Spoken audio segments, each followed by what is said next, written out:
Ravi de vous retrouver pour ce tout nouveau numéro de votre magazine Éco-Débat. On parle aujourd'hui de résilience. Entre résilience et choc exceptionnel, l'Afrique fait face à la crise de Covid ou encore aux conséquences de la crise ukrainienne, au changement climatique et bien d'autres. L'Afrique semble afficher une certaine résilience, une Afrique résiliente face à la pandémie de Covid-19. C'est en tout cas l'image que défendent les auteurs de l'ouvrage L'économie africaine en 2021, paru aux éditions La Découverte, tout juste publié par l'Agence française de développement. Qu'en est-il selon vous et surtout comment l'Afrique se mobilise face aux nouveaux chocs mondiaux? Nos invités du jour décryptent la résilience africaine. Nous sommes avec M.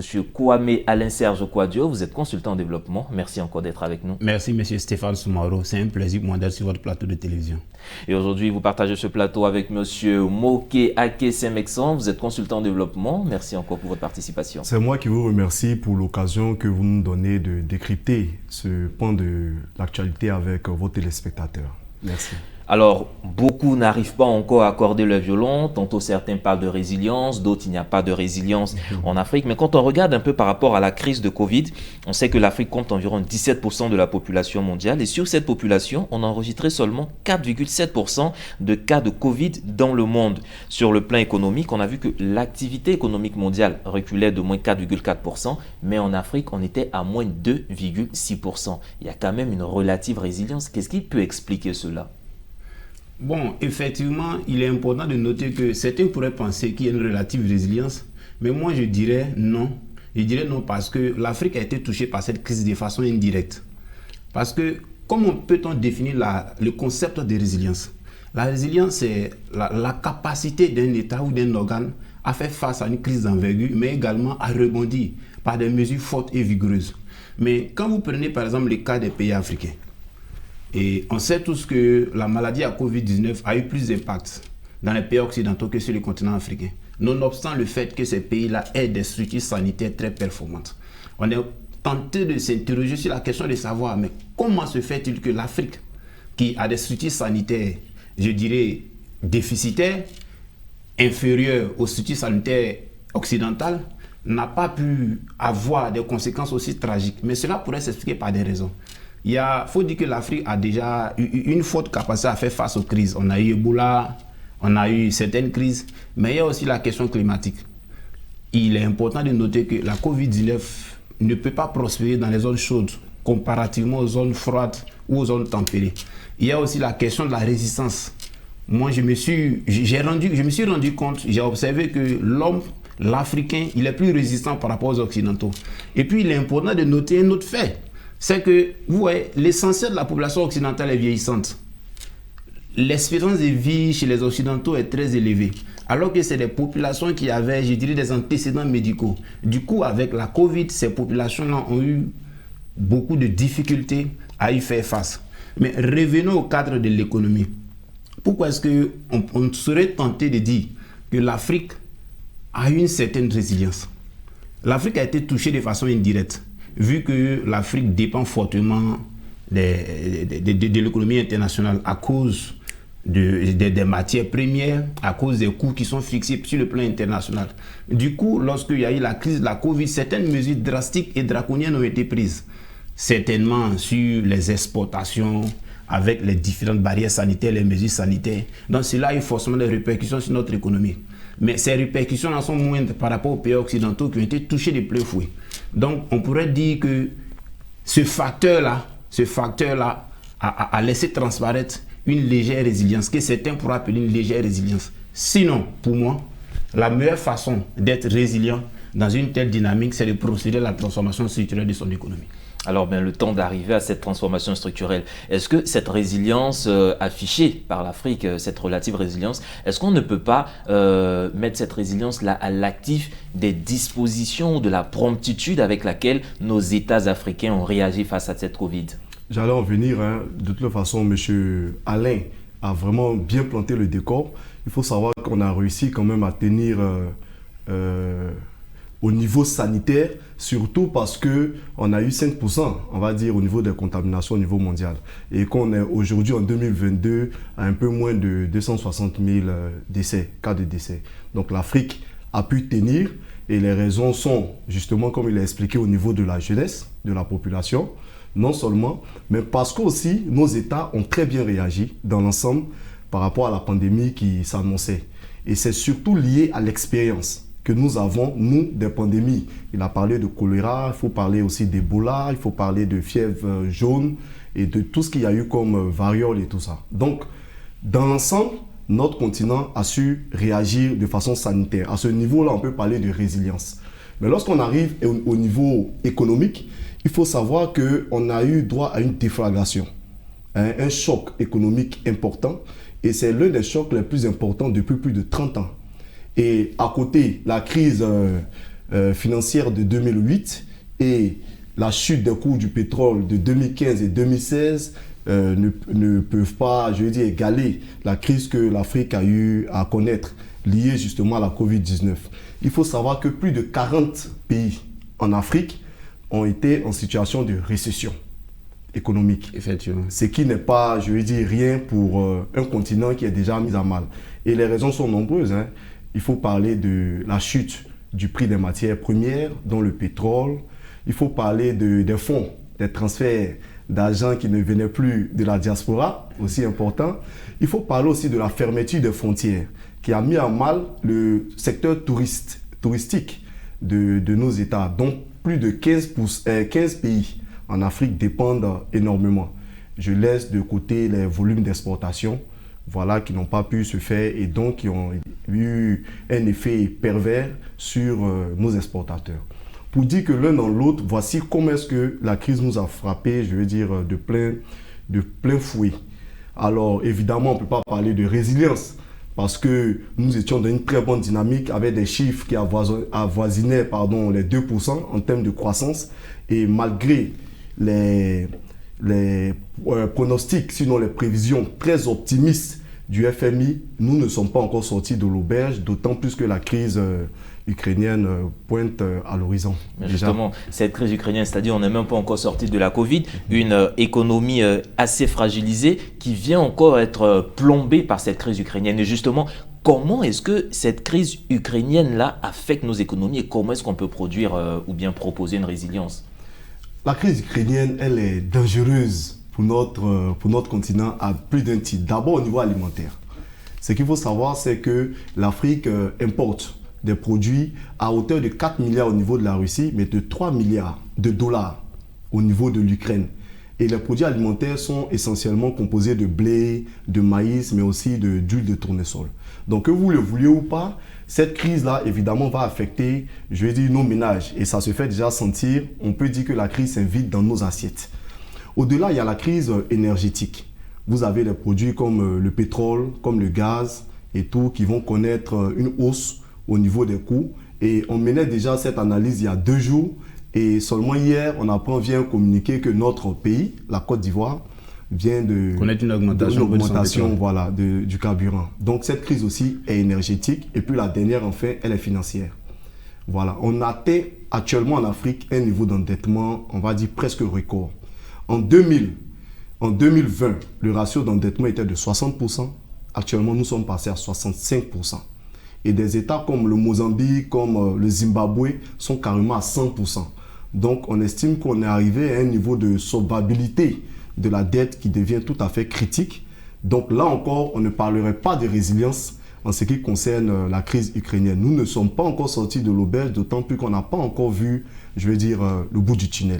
Je vais ajouter un aspect en ce qui concerne l'impact de la crise ukrainienne sur les économies africaines. Vous voyez, aujourd'hui,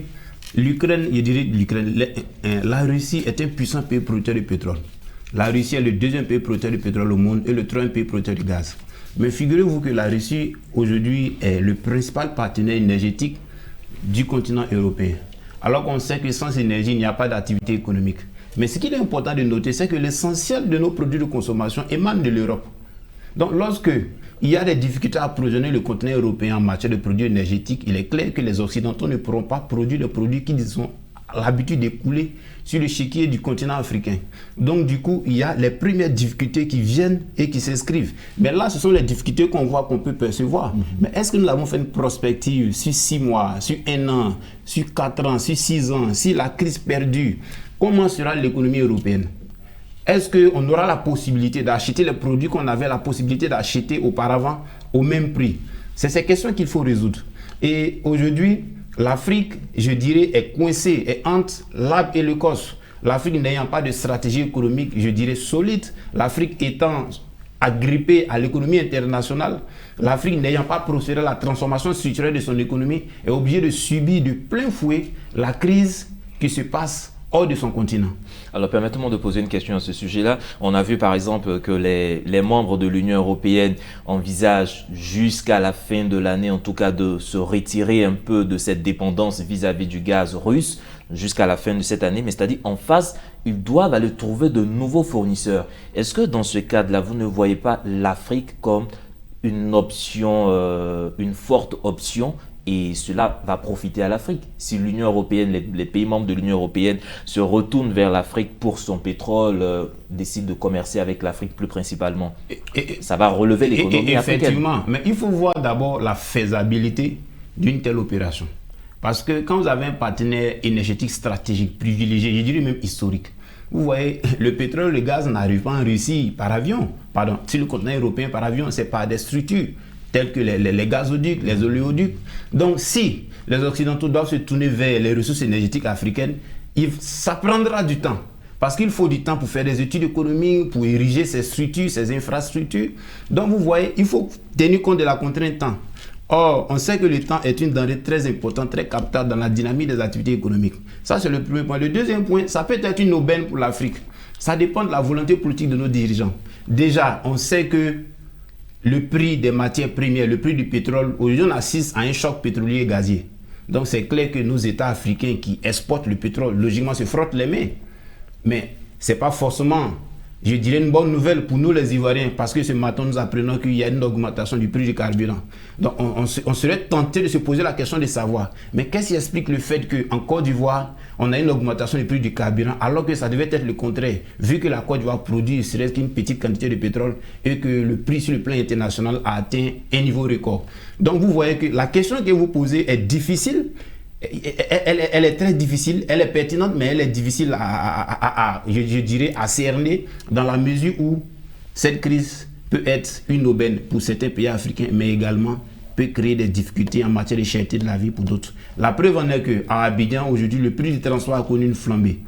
Pour les petites distances, je dirais peut-être de 1,2 km où on pourrait payer 200, aujourd'hui on parle de 300. C'est-à-dire qu'il y a une augmentation, je dirais, de 20 francs ou bien de 30 francs sur le carburant, mais les chauffeurs de taxi, des chauffeurs de bagarre, ils mettent 100 francs, 100 sur la distance. Vous voyez que ce sont les ménages qui en pâtissent. Justement, avec cette situation aussi, permettez-moi de poser cette question. Est-ce que ce n'est pas une aubaine ou une opportunité pour nos États à réellement s'investir à la transformation structurelle de nos économies? Voilà, de toute façon c'est clair, et c'est ce que M. Alain a dit tout à l'heure. C'est évident que cette crise énergétique aussi, la crise en Ukraine, va profiter à bon nombre d'États. Donc de toutes les façons, le Nigeria, l'Angola et tous ces pays qui exportent le pétrole, qu'on le veuille ou pas. Mais il en va aussi de ce qui est des minéraux. Au niveau de l'or, il y a une demande qui est très forte et l'Afrique du Sud est en train de se positionner au niveau de l'or, des matériaux précieux, le zinc et tout ça. Donc pour dire que l'un dans l'autre, on va assister à une relative embellie de l'économie dans bon nombre de pays. Mais ça s'arrête là. Ça s'arrête là parce que, comme il a dit, les effets pervers vont continuer justement à se faire sentir dans nos États. Ce que je vais ajouter, c'est que, vous l'avez si bien dit, vous avez posé la question de savoir si cette crise internationale est une aubaine pour l'Afrique de procéder à la transformation structurelle de son économie. Moi, je dis oui. Je dis oui parce que c'est une question de volonté politique. Aujourd'hui, on sait tous que la transformation structurelle de notre économie aura des avantages très importants. Parce que transformer son économie de façon structurelle revient à industrialiser. Bon, quand vous voulez procéder à une politique d'industrialisation, il va sans dire que vous avez besoin de plusieurs éléments. La source d'énergie. On sait que l'Afrique, c'est un scandale géologique. On peut avoir de l'énergie à profusion. Il y a la question du marché de consommation. L'Afrique, c'est 17% de la population mondiale. Donc, le marché de consommation est là. Donc, il va se poser maintenant la problématique, je dirais, du transfert des technologies visant à permettre de produire des produits de qualité supérieure. Parce qu'il est important de passer à une industrialisation. Mais quand vous voulez procéder à une industrialisation, il est important pour vous d'avoir des produits compétitifs. Dernièrement, on nous apprend que les Pays-Bas qui ne produisent pas de cacao sont le premier pays transformateur de cacao au monde. Mais pourquoi? Parce que vous verrez que dans leur industrie, ils ont tout pour produire du chocolat de qualité. Du chocolat qui, je dirais, qui est attractif et qui attire, qui peut être mieux vendu sur le plan international. Donc, si la Côte d'Ivoire doit s'inscrire dans une telle dynamique, il va sans dire que la Côte d'Ivoire doit être capable de produire des tablettes de chocolat qui pourront, je dirais, s'imposer sur le plan local avec beaucoup plus de prégnance, et puis après envisager le volet de l'exportation. Mais il est important de noter qu'on ne peut pas procéder à une transformation structurelle de l'économie si on n'a pas la garantie selon laquelle on a un marché de consommation.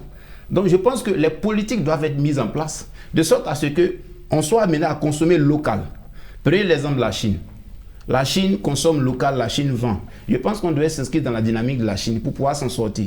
Et puis deuxièmement, procéder à une transformation structurelle de notre économie nous permettra d'être moins dépendants de l'économie internationale.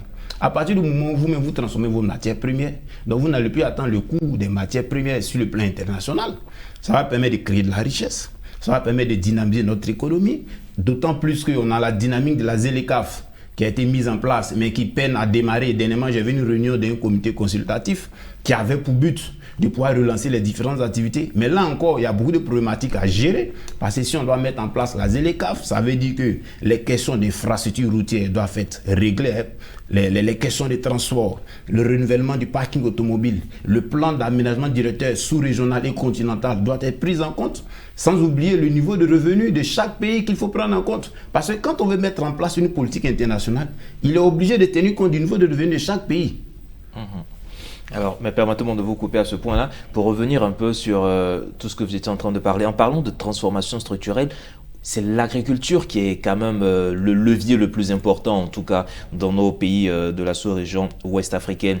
Au moment de la crise, on nous parlait de la crise de Covid, on nous parlait de pénurie, semblable à pénurie de crise alimentaire. Avec la crise ukrainienne, on nous remet encore sur la table ce problème de pénurie alimentaire, d'insécurité alimentaire qui s'annonce à grands pas. Et récemment, la Côte d'Ivoire a accueilli la COP15, le sommet sur la désertification et autres. Un autre choc mondial, encore celui de l'écologie ou des changements climatiques, et encore le même problème, insécurité alimentaire à l'horizon, alors que l'Afrique est quand même un grenier. On a assez de terres arables. Qu'est-ce qui peut justifier autant de craintes en direction de l'Afrique quand on parle d'insécurité alimentaire à chaque choc mondial, à chaque crise? Tout à l'heure, lorsque M. Alain Kouadio parlait, il a parlé de l'industrialisation. Moi, je dis que nous avons raté le rendez-vous de l'industrialisation. Nous avons raté ce rendez-vous important, mais il ne faut surtout pas manquer le rendez-vous du développement durable. C'est-à-dire avec aujourd'hui une économie beaucoup plus verte. Et ça, c'est ma conception parce que vous parlez de climat, mais il faut parler aussi de l'adaptation au climat, qui est cette formule, qui est l'ensemble des mesures pour réduire justement l'exposition à la vulnérabilité des pays et des populations. Alors, ce qu'il faut comprendre, si on parle d'agriculture, c'est qu'il faut parler d'emploi vert. Effectivement. Il faut parler de restructuration de notre économie par rapport aux enjeux qui arrivent. Nous avons, comme il a dit, un élément très important, c'est que nous avons la capacité justement d'avoir les matières premières. Comment nous les transformons de sorte à ce que notre économie puisse s'adapter aux réalités nouvelles. Et la COP l'a dit, la COP a eu à le suggérer. Vous avez aujourd'hui une énergie comme les éoliennes, vous avez aussi les panneaux solaires qui ne sont pas pour moi des éléments qui sont très mis en avant au niveau justement de notre économie.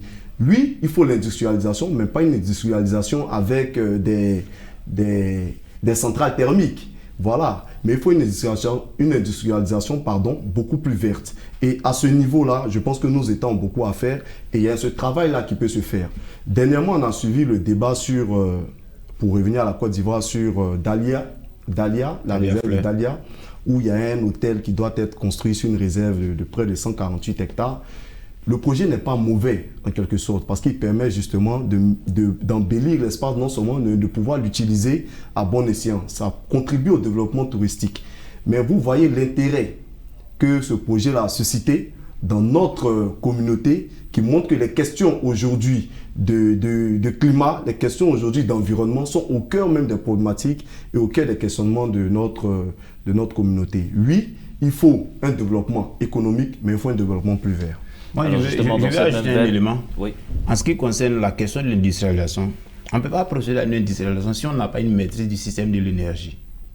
Et aujourd'hui, on sait que la question de l'énergie en Côte d'Ivoire et en Afrique est une question qui est politique. C'est une question qui est politique. Donc, si on veut passer à une énergie verte, il va falloir qu'on décentralise le secteur de l'énergie en Côte d'Ivoire. Mais c'est une question qui est politique et c'est une question qui relève de la souveraineté nationale dans la plupart de nos États. Donc c'est une question qu'il faut prendre avec beaucoup plus de sérieux. Deuxièmement, je me pose la question de savoir, est-ce qu'on peut aboutir au stade où nous sommes à une industrialisation forte quand on sait que on a le pétrole, on a le gaz. Allons-nous procéder à une industrialisation en nous privant de cette ressource, pour ne pas dire de ces ressources? Vous prenez un pays comme le Nigeria, vous prenez un pays comme l'Angola, vous prenez un pays comme, je dirais, la Libye, qui ont des ressources pétrolières à profusion. Mais alors que l'Afrique veut prendre le chemin de l'industrialisation sur la base des ressources énergétiques qu'elle a, on nous parle de développement durable. Ce n'est pas mauvais, c'est bon. Mais pendant qu'on veut faire une économie verte, pendant qu'on veut prospérer dans une économie verte, que fait-on du pétrole? Vous savez que le pétrole ne disparaîtra pas de sitôt. Le pétrole existera des milliards d'années géologiques. Mais qu'est-ce qu'on fait? Alors moi j'ai une question à vous poser. C'est la question qu'il faut poser. Est-ce que l'Afrique est prête pour le développement durable? J'ai une question à vous poser, c'est concernant justement ces gisements pétroliers qui sont découverts en Afrique. Je prends par exemple le cas de la Côte d'Ivoire. Quand vous avez une compagnie étrangère qui vient et qui découvre du pétrole au large de la Côte d'Ivoire, ce pétrole-là en griffe n'appartient pas à la Côte d'Ivoire. Ce pétrole appartient à cette entreprise qui l'a découverte et il y a un certain pourcentage qui est reversé à la Côte d'Ivoire. On parle de 12-13%. 12-13% dans les meilleurs des cas, sinon on a vu d'autres contrats. Donc je veux dire, la majorité de ce pétrole que l'entreprise va prendre, elle va exporter ce pétrole-là vers le lieu, en tout cas la destination qu'elle souhaite. Donc cette énergie n'est pas l'énergie. Oui, mais ce pétrole peut être raffiné ici comme peut être raffiné ailleurs. Tout à fait. C'est deux possibilités. Ce pétrole peut être raffiné ici comme être raffiné ailleurs. Ça dépendra des différentes clauses, ça dépendra des différents objectifs économiques que les différents exportateurs, explorateurs de pétrole veulent atteindre. Mais ce que je veux dire sur la question du pétrole, c'est que je vais emprunter le propos de Tidjane Thiam qui a dit à l'époque qu'un pays qui a des ressources naturelles et qui n'a pas la technologie pour l'exploiter, c'est que ce pays-là ne peut pas jouir pleinement de ses ressources. Et je pense que c'est encore un autre défi pour l'Afrique. Parce que l'Afrique est dans une dynamique où, je dis, on accepte les concepts. Pour moi, aujourd'hui, l'Afrique a hérité des kits de développement. Des kits de développement qui n'ont pas produit des résultats escomptés. Prenez depuis la période de 60 jusqu'à maintenant, tous les kits de développement, tous les concepts, je dis kits, parce que j'emprunte ce mot kit parce que je l'ai vu dans un livre intitulé Les détails devant le développement en Afrique, livre écrit par le professeur émérite Owasepo Célestin, professeur titulaire de géographie. Je le dis parce qu'il a fait une analyse très précise et très claire. La plupart des stratégies de développement dont l'Afrique a hérité n'ont pas produit de résultats escomptés. Aujourd'hui, on parle de développement durable, c'est bon. Mais est-ce que le développement durable est adapté à notre économie, adapté à notre exigence? C'est la question qu'il faut se poser avant de se lancer dans la dynamique du développement durable. Alors, permettez-moi, on a fait un peu le tour de la question, mais encore beaucoup de points restent en suspens. Mais selon vous, quels sont les leviers, si on devait retenir quelque chose, quels sont les leviers sur lesquels nos États africains devraient s'appuyer pour vraiment impulser une résilience assez forte sur le continent? D'accord. Moi, le premier levier que je vois, c'est la bonne gouvernance. Parce que nous sommes au niveau de tout ce qui est climatique, de tout ce qui est économie verte, nous sommes beaucoup tributaires. Nous sommes tributaires justement des aides extérieures. Mais sans bonne gouvernance, nous n'avons pas la capacité aujourd'hui de pouvoir impacter. Ces aides-là n'impactent pas réellement. Si vous avez des États corrompus, il va de soi que tout ce qui est apporté comme aide ne pourra pas atteindre l'objectif escompté. La deuxième chose, c'est la restructuration de l'économie, mais véritablement en profondeur. Et ça, il s'agit de volonté politique. Des États, certains États arrivent justement à le faire. On prend aujourd'hui le cas du Rwanda, qui est cité en exemple, qui réussit de belles prouesses économiques, mais surtout en gardant ce caractère très vert au niveau de l'économie. On sait qu'au Rwanda, mais il y a une marge verte qui est, si vous voulez, le symbole de ce que l'État est justement dans cette logique. Ils ont un bilan carbone à chaque activité. Voilà, donc ce n'est pas impossible. Ce n'est pas impossible d'y arriver. Donc restructuration, de l'économie. Et deuxième chose, bonne gouvernance. Voici les deux piliers sur lesquels on pourrait s'appuyer. Pour moi, restructuration, bonne gouvernance. Pour moi, le premier pilier, c'est le capital humain. Parce que qui sont ceux qui transforment l'économie? Ce sont des hommes. Il faut les doter de connaissances, d'intelligence artificielle requise. Est-ce que vous pensez qu'on n'a pas les hommes qu'il faut? Oui. Bon, je le dis, mais est-ce qu'aujourd'hui on a la technologie qu'il faut pour transformer le cacao pour concurrencer les tablettes de chocolat qui viennent d'Hollande, qui viennent de Suisse. En fait, c'est la question qu'il faut se poser. Est-ce qu'aujourd'hui, on a la technologie de produire des téléphones qui vont concurrencer les iPhones? Nous sommes sur ce plateau, mais la plupart de ce que nous utilisons ne vient pas d'ici. Mais si on veut procéder à une transformation structurelle de notre économie, mais il va falloir que nous soyons capables de consommer ce qu'on produit. Mais pour consommer ce qu'on produit, il va falloir qu'on ait la technologie pour produire. Il y a aussi la question de la sécurité alimentaire. Parce que quand vous voulez être un pays développé, il est important pour vous de pouvoir être autosuffisant. Vous savez que la Côte d'Ivoire dépense plus de 400 milliards de francs CFA pour l'exportation du riz. Pour l'importation du riz du moins. Mais alors qu'on a plusieurs bassins rizicoles, allez-y au sud-ouest, allez-y au centre-ouest. Mais ces potentialités ne sont pas exploitées. Donc, ce sont des secteurs dans lesquels l'État peut investir. À l'époque, on avait vu un ministère du riz. Moi, je pensais que ce ministère allait déployer une politique de sorte à ce que la Côte d'Ivoire soit de moins en moins dépendante de l'extérieur en matière de politique rizicole. Mais il n'en a pas été le cas. Ce ministère a été supprimé. Donc, il y a la question de... Je reprends, je fais un récapitulatif. La question du capital humain, la question de l'autosuffisance alimentaire, je reprends son point, la question de la bonne gouvernance, la question aussi de la volonté politique. Vous savez, aucune politique ne peut être mise en place si l'État qui est chargé de régenter cette politique n'a pas la volonté. Comme on le dit, même sur le terrain, pour ceux qui opèrent dans le domaine du développement local, de la décentralisation, ils vous diront que la politique d'aménagement du territoire est une volonté politique, élément d'une volonté politique. Donc, qu'est-ce que l'État veut? Quand l'État veut quelque chose, l'État se donne les moyens d'y arriver. L'État se donne les moyens d'y arriver. Voilà ce que nos États doivent se donner donc les moyens d'y arriver et vous l'avez bien signifié tout à l'heure, restructuration de nos économies, bonne gouvernance, développement du capital humain et surtout transfert de technologie. Mesdames et messieurs, c'est ici que se referme cette émission de Éco-Débat consacrée à la résilience des pays africains, surtout face aux chocs mondiaux que connaît notre planète. Nous étions avec M. Kwame Kwadwo Alain Serge, consultant en développement, et M. Moké Ake Semeksan, consultant en développement. Merci aussi pour vos contributions et agréations de programme sur nos antennes.